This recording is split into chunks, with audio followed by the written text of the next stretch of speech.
Hi guys, so if AirPods sound terrible on Mac but it's fine on iPhone, then here is the fix.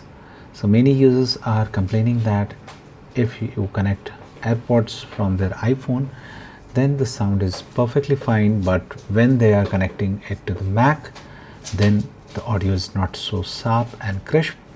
So for that, here's the first fix.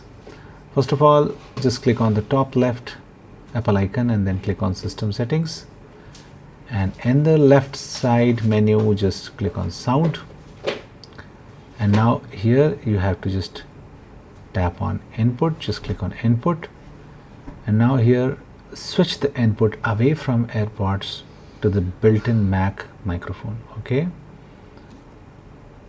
and then see whether your issue gets resolved or not, because it forces the audio back to the high quality A2DP codec. Okay, if it doesn't work, you can change it back again. Now if this is also not working, what you can do, you can just go to Output tab.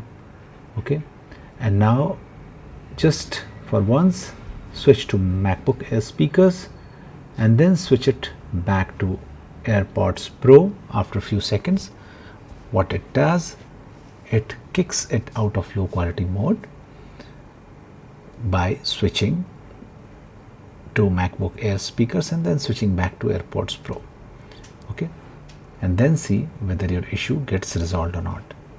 Thanks for watching. Please don't forget to like and